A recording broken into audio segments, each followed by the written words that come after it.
Hello everyone, welcome to the Tim Booker channel. I wish you a pleasant listening experience. Today, the book I'm going to interpret for you is a highly classic financial education book called Rich Dad, Poor Dad. The author of this book is an American named Robert T. Kiyosaki, often referred to as the godfather of millionaires and a financial coach. He was born in Hawaii and had two fathers while growing up, one poor and one rich. The poor dad was his biological father, an educated official with a doctorate degree who studied at Stanford University, the University of Chicago, and Northwestern University on full scholarships.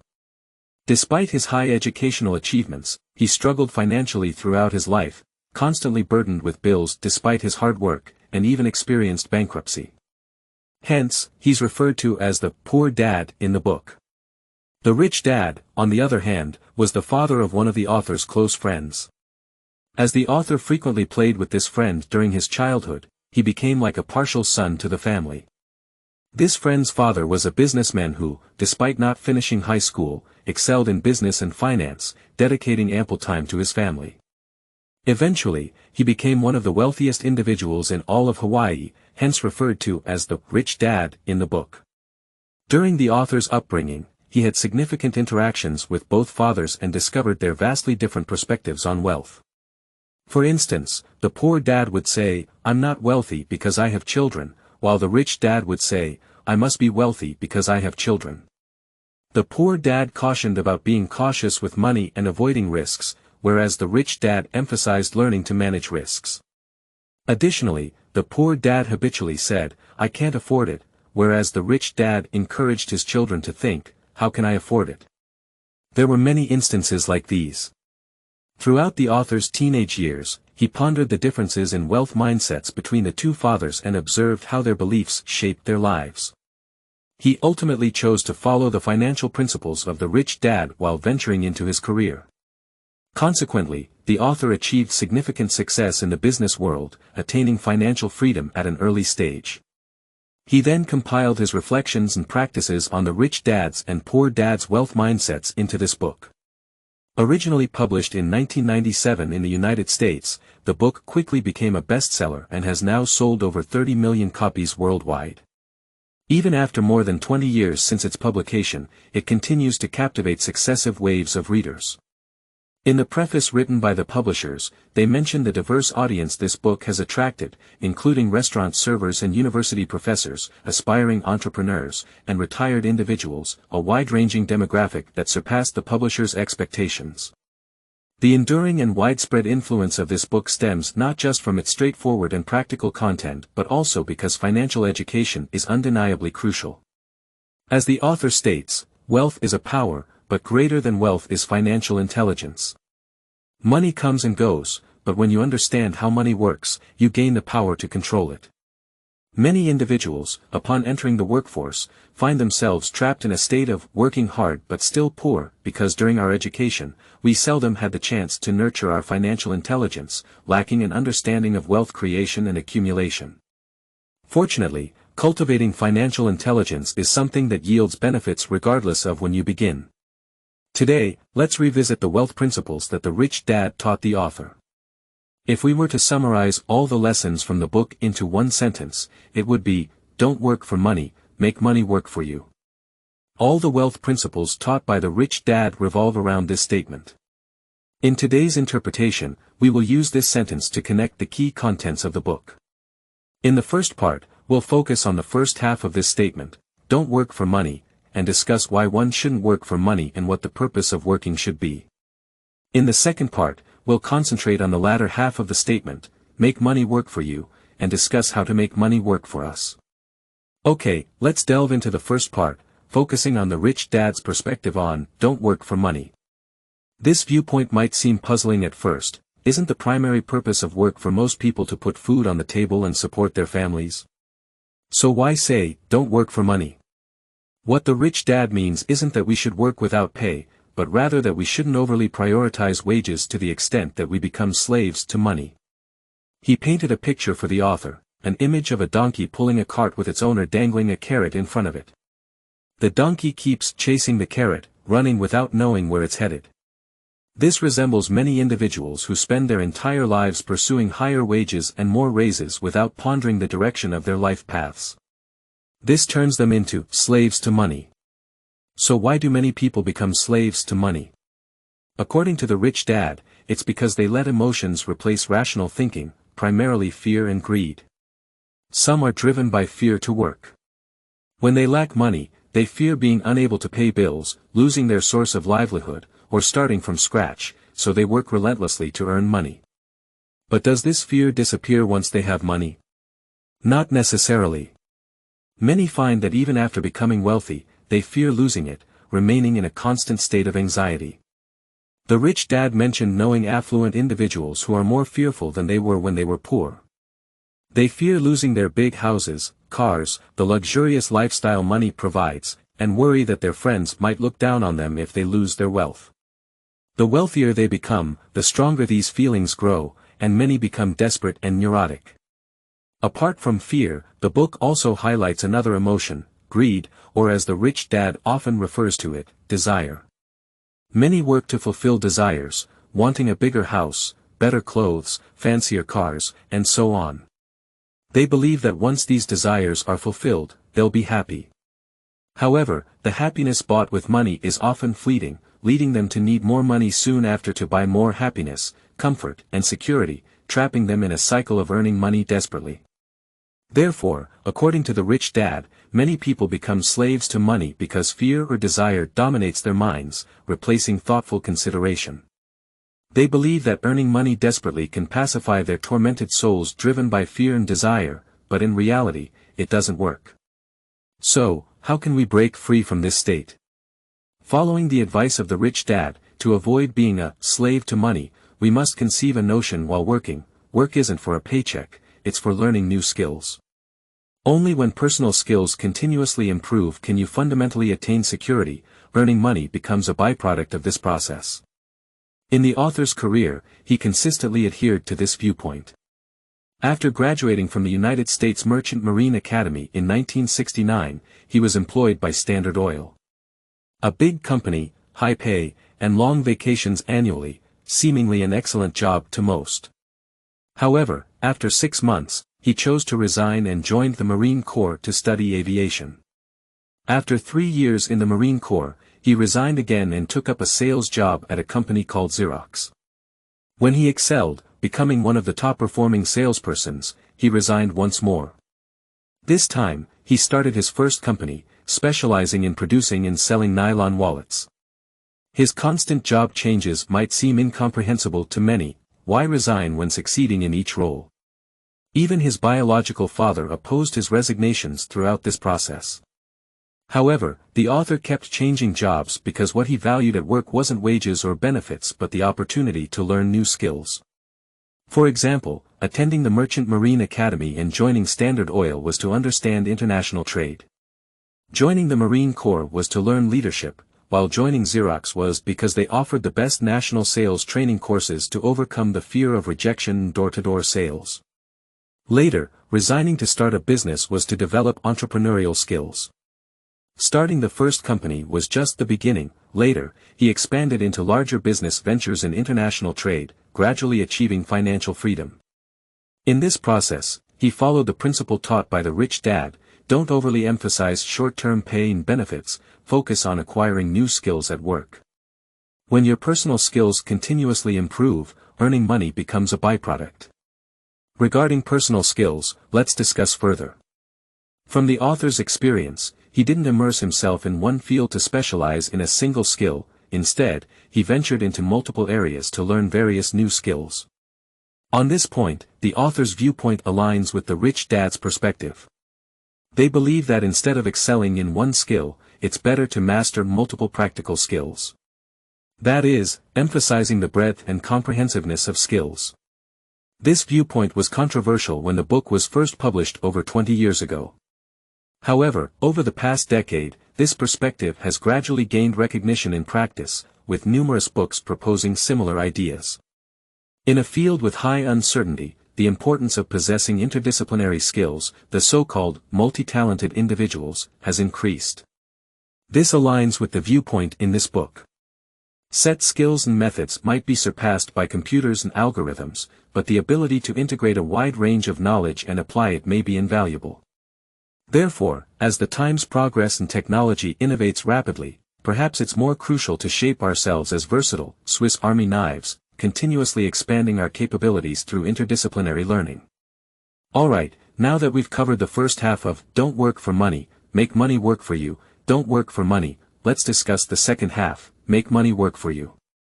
What does it mean to make money work for you? Let's start with an example from the author. In 1994, at the age of 47, the author retired. However, his retirement wasn't due to having nothing to do, rather, it was because his wealth at that time allowed him to not work for the rest of his life. He attributed this largely to learning how to make money work for him, understanding asset accumulation, and achieving wealth growth through asset appreciation. This was also an important principle taught by his rich dad. Note that accumulating assets, these 4 words, is the key to making money work for you. However, the assets here are different from what many people think. The assets, as described by the rich dad, are things that self-appreciate and put money into your pocket, money that you can earn without working. This includes stocks, funds, bonds, intellectual property, and more. On the other hand, items like computers, phones, private cars, although many consider them as their assets, aren't seen as assets by the rich dad, they are liabilities because they don't generate income and take money out of our pockets. Moreover, many people buy these items using credit cards, installment payments, or loans, which naturally become liabilities. Now, what about items like houses, antiques, jewelry, luxury watches? Are they assets or liabilities? It depends. If purchased with the aim of future appreciation and income generation, they count as assets. But if bought as consumables, for living, prestige, or aesthetics, they are considered liabilities. According to the rich dad, the key to becoming wealthy is to accumulate fewer liabilities and more assets. This is making money work for you. When a dollar enters your asset column, it becomes your employee, it works continuously 24/7, making money for you, and serves your descendants. For those who've already accumulated some wealth, accumulate fewer liabilities, more assets, essentially means not spending most of your money on consumption or keeping it all in the bank but setting aside a portion for investments. There are cases where individuals suddenly come into a large sum of money, inheritance, significant rewards, or winning a lottery. Their financial status improves significantly in a short time, but after a few years, they fall into financial trouble again. Some athletes or celebrities earn a lot when they're young but remain poor in middle or old age. According to the author, this is because their mindset remains one of poverty thinking. Their first thought upon receiving money is spending, not using that money to create more money for themselves, putting more money into assets. He also says that many people fail to realize that in life, it's not crucial how much money you earn, what matters is how much money you retain, converted into assets. Earlier, it was mentioned that for those at the beginning of their careers or with limited wealth accumulation, the advice is to restrain expenses, avoid accumulating substantial debts, and redirect more money into assets to accumulate wealth quickly. Does this mean we can't buy what we desire, expensive things? Not exactly. The author advises not immediately spending all income on personal desires but rather using money created from assets to purchase what you want. For instance, the author has a friend whose teenage son wanted a car. Not a luxury car, just one worth $3,000, something the friend could easily afford. However, instead of buying it outright, the friend gave his son $3,000, saying, "This $3,000 is yours, but you can't directly use it to buy a car. You have to invest it. When you earn $6,000, you can use $3,000 to buy a car, and the remaining $3,000 is your college fund." The author admired this approach.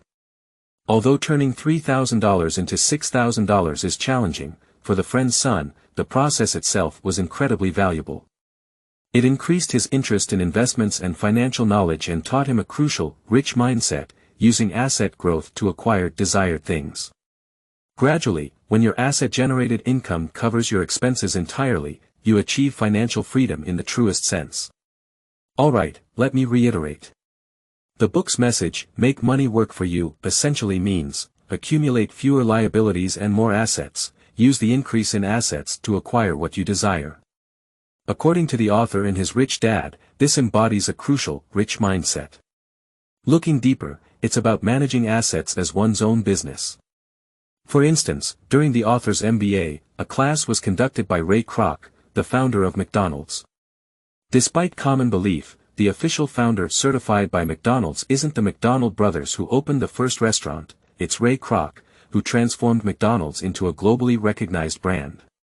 After class, Kroc went for beers with the MBA students. He asked them, "Can anyone tell me what I do?" Everyone laughed. One bold student said, "Everyone knows you make hamburgers." Kroc laughed and replied, "I expected that answer, but you're wrong. I don't make hamburgers. My true business is real estate." Why did he say that? Let's delve into it.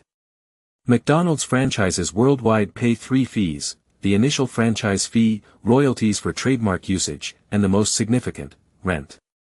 Why do franchisees pay McDonald's instead of their landlords? Because McDonald's pre-selects the locations. Once secured, franchisees prepare the site, then lease it from McDonald's. The rent paid to McDonald's exceeds what McDonald's pays to the landlord, allowing them to earn a difference. In McDonald's annual reports, the biggest profit source isn't from selling food and drinks but from franchise rents. They secure prime locations, sign long-term land contracts, and lease them out with standardized operations, a process akin to real estate developers. Hence, Ray Kroc's claim of real estate being his true business is valid. The friend of the author learned an essential lesson from Kroc. Although he managed a car wash, his core business was managing the real estate where the car wash operated. Individuals like Kroc and the author's friend operate their assets as their business. But what about regular employees? The author suggests recognizing that a career doesn't equate to one's business. The author often asks those seeking advice, "What's your business?" Many reply with their job titles. But the author believes working for others isn't our business, our focus should be our assets. When unforeseen circumstances arise or risks increase, your company, your boss, or your salary won't assist, you'll rely on assets you've accumulated. Hence, for everyone, focusing on their business doesn't just mean excelling in their job but managing their assets. In reality, various things count as assets: stocks, bonds, funds, real estate, intellectual property, businesses that operate without your presence, or any potential value-increasing item. When purchasing assets, the advice is to choose based on personal preferences. This way, you'll invest more time and thought into them, aiding their appreciation. Some are interested in stocks, others in bonds or futures. Choose assets aligned with your preferences. However, regardless of the asset chosen, understand this: our most crucial asset is our mind. If properly trained, it can leverage the appreciation of other assets, accumulating wealth. To train our minds in this aspect or improve our financial intelligence, the author suggests solidifying knowledge in 4 areas: finance, investment, market, and law. Finance forms the foundation, a prerequisite before delving into other areas. The author emphasizes that whenever people ask where to begin or how to get rich quickly, he repeats a lesson from his rich dad in his childhood: if you want to get rich, learn about finance. He and his friend Mike learned a lot about finance under their rich dad's guidance. While this knowledge may seem dull, it's indispensable for managing assets. Only after solidifying financial knowledge should one delve into law, investment, and market operations. It adds tremendous value. But what if there's no time to learn? The advice is not to manage assets personally but to entrust them to professionals.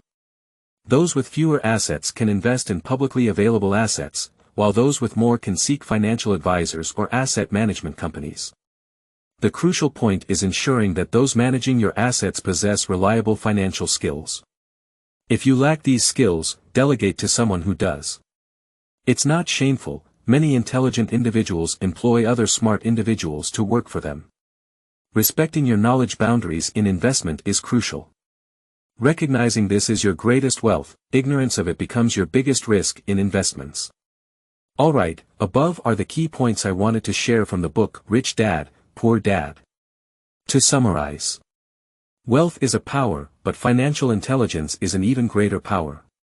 Money comes and goes, but understanding its movement gives you the ability to control it.